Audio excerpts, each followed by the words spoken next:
So hey y'all, I slid on down to the mailboxes and the mailman was on the other side of the street. He looked at me through his little window on his little mail truck and looked like he wanted to throw my mail over to me. So I looked at him, he looked at me, and I said, "You gonna get this ice?" So he looked down at the footprints and looked back at me like, I already slid across those, my marks right there. I literally put my foot inside the holes that was already made in the ice and got to my mailbox. Just so selfish. He didn't even get out the truck to show me how he maneuvered around the stuff. He just wanted to see how I was gonna do it. So I gave him a nod, kept on moving, you know. But I ain't come here for just that. So before I was leaving, thinking over the process and the procedures I was getting ready to execute to go get my mail on this ice, I was listening to Fantasy Island. Now, I don't know if y'all know what Fantasy Island is. Back in the day show, like Charlie's Angels and stuff like that. Today, I had a revelation that Fantasy Island might have been Epstein Island.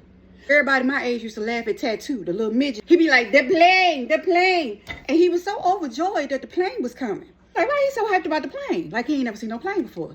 I know y'all like my head, thank you. But, so then the other dude would come down, like, he in charge of execute stuff, putting it together, you know what I'm saying? This episode, when he said the plane, he made the call. Everybody come out, the plane finna land. So all these women start running out of the bungalows. So I looked up, I said, hold up. Then after that, some little men came out. Mind you, they could never leave the island of Fantasy Island. Fantasy Island had us thinking that this was an island you wanted to go to get things worked out. But it wasn't that. It was an island of pleasure. When the man was getting mated with the different women and people on the island, it might have been minors, the taller dude that's on the island, around the island with the midget, he said, did you like your stay?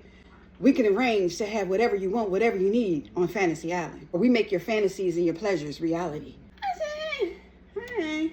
He was like, no, you gave us more than what we've ever bargained for. We'll be back. Because it was dignitaries and celebrities and wealthy people that only went to Fantasy Island. They flying in over the waterfalls we ain't never seen, isolated island, secluded. But they got a whole little company of people that cater to your every whimsical need. But what took me out and made me get on up and go conquer this ice, because I was pissed off, one of the dudes turned around and said to Tattoo, he said, Tattoo, the next time I come to the island, why don't you put on some high heels? You can make more money that way. Tattoo said, huh? He said, yeah.